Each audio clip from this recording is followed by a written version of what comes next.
Je m'appelle Mozinho Rodrigo, je viens du Brésil. Oui, c'était énorme. Par rapport à ma relation avec ma famille, puis tous les potes que j'ai pu faire, tout ce que j'ai eu l'opportunité d'apprendre, de voir, mon bac, c'était plutôt une conséquence aussi, je dirais. C'était énorme. À mon avis, il faut parler, il faut aller vers les autres. Ça, c'était facile, mais mon problème ici, c'était chez moi qui me manquait. C'était ma famille qui me manquait, mes amis, je ne pouvais rien faire, et ça, c'était dur. Mais après, avec le temps, ça devient plus facile. Ouais. C'était plutôt bien passé. Au début, je parlais pas français, j'ai appris juste 5 mois avant de venir, mais à la force de travailler, je voulais réussir, comme, vous voyez, comme tous les autres. Mes potes, les classes et tout, après j'ai travaillé, je faisais des efforts.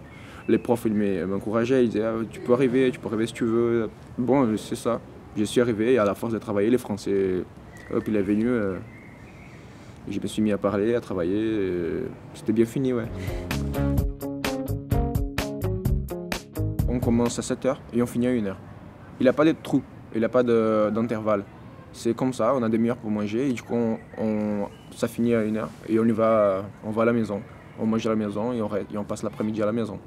Ici non, on passe toute la journée au lycée. Je pense que c'est par le fait aussi de... Là-bas, il y a plein de... où je suis à Noné, il y a plein de villages. Après, c'est difficile de bouger, d'aller à la maison après rentrer. Il faut conduire vraiment, sinon on prend l'écart. C'est 2 fois par jour. Et là-bas, chez moi, je bouge comme je veux. J'ai plus de mobilité, plus de liberté pour... Ouais. Donc, on allait à la maison, on ne restait pas forcément au lycée. Après les cours, oui. Ici, il y a des trous, des intervalles, c'est différent. Ouais, je les ai passés. Je l'ai eu. Hier, je suis allé voir les résultats. C'était énorme, j'étais bien stressé parce qu'ici en France, il y a beaucoup de pression par rapport au bac. Et même s'il ne fallait pas que je la prenne, j'ai pris. Donc au départ, j'étais censé être en première, mais il n'y avait pas de place dans mon lycée. Du coup, ils m'ont mis en seconde. Donc j'ai demandé de changer pour ne pas perdre l'année là-bas au Brésil.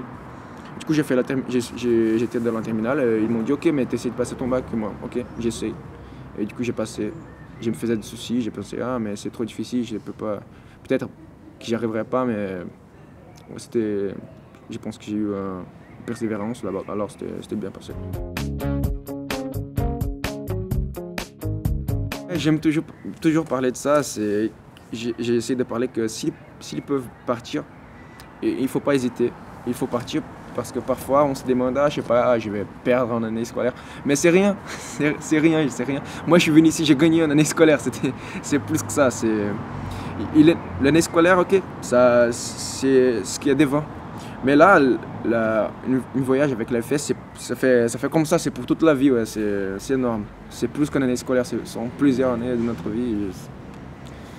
On essaie toujours de dire que ça vaut le coup de partir. Et on a peur, c'est normal ça, c'est difficile, mais c'est tout normal.